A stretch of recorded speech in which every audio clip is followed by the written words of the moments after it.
2 taon na matapos ang ingranding bakasyon ng magkapatid na Loren at Binispiktas sa lugar ng kanilang amang si Yilmaz sa Istanbul, Turkey ay tila sariwa pa rin sa isipan ng taong bayan ang naging tagpo ng mag-aama sa kanilang muling pagkikita at reunyon bilang isang pamilya. Pero marami sa ating mga kababayan ang may mga katanungan kung ano nga ba ang totoong naganap sa pagkikita ni na Yilmaz, Loren at Binis na bukod pa sa totoong rason na miss na nila ang isa't isa ng halos 2 dekadang hindi pagkikita ng mga ito.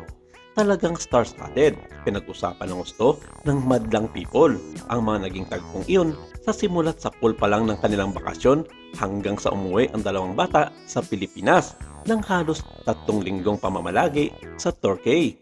Maraming haka-haka at mga tanungan ang umiikot noon sa social media na bukod kasi sa usaping pamilya ay may malaking halaga din daw ang involved sa pagpunta ni na Loren at Binis na talagang pinag-usapan ng gusto ng ilan sa mga kilala na showbiz reporter at columnist sa kanilang mga social media platforms at maging sa kanilang mga radyo at TV programs, partikular na nga dito sa YouTube at Facebook.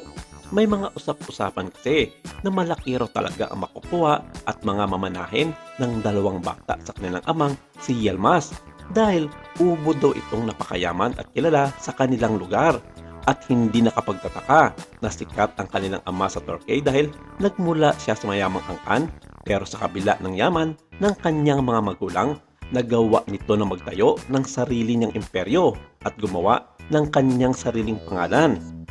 At dahil nga sa estado ng pamumuhay ni Yilmaz bilang isa sa mga kilala at mayayaman sa kanilang bansa, kaya naman approve agad siya sa ina ni Ropa na si Annabel Rama. Dahil ika nga sa kanyang mami, noon ay ayaw nito na mapunta lamang ang actress beauty queen sa isang simple at hindi naman kasing yaman na Pilipino. At para magkaroon na rin daw ng magandang buhay at lahi ang kanyang magiging apo kung sakasakali. 3 taon bago siya may kasal kay Rofa Gutierrez ay naitayo na ni Yilmaz ang sarili niyang kumpanya. Siya ang chairman ng Entel Group of Companies kung saan may investment ito sa mga malalaking kumpanya sa buong Middle East.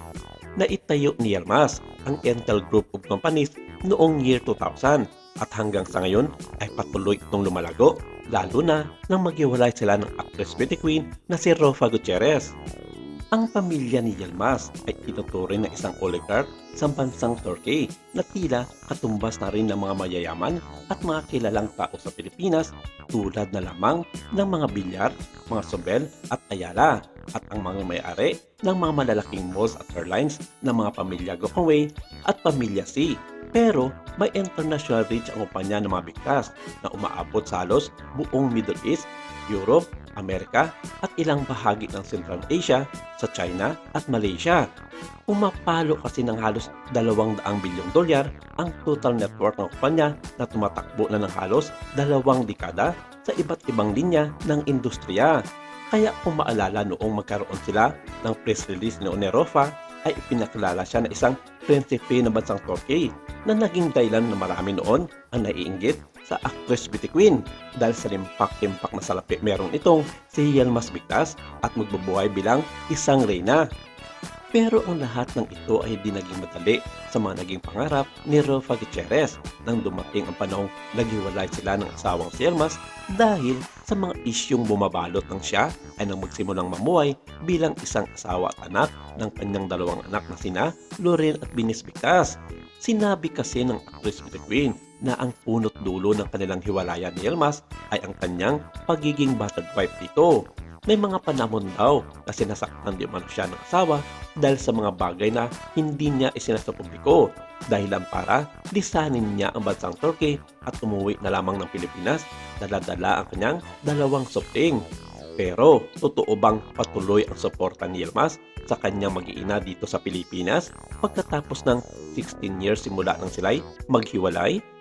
Kumpirmado ito base na rin sa mga naging payag ng ilan sa mga mapagtitiwalaang showbiz media at ng ilang malalaking payagan, mapatabloid man at social media platforms. Pero ang hindi alam ng mga nakararami sa atin na meron pala itong favoritism si Yilmaz sa kanyang 2 supling kay Rofa Gutierrez pagdating sa paglalaan ng oras at suportang pinansyal. dahil ayon nga sa naging balita at naging talakayan sa Showbiz Now na pinamumunuan ng matikang showbiz columnist at vlogger na si Manay Christopher Min. Kasama rito ang kanyang long-time buddy na si Romel Chica at ng nooy si Morley Alinio sa kanilang naging talakayan noong April 7, 2023 edition ng kanilang YouTube vlog. Dito ay naghayag ni Manay Christie na mali ang tinutumbok ng taong bayan na kesyo daw ang paboritang anak ni Yalmaz kay Rofa ay ang kanyang bunsong anak na si Binis Victas. Pero mali daw ang karamihan sa mga naging payag ng mga solid Rofa Yalmaz fans dahil ang panganay pala nilang anak na si Loren ay napaka-close sa kanyang ama.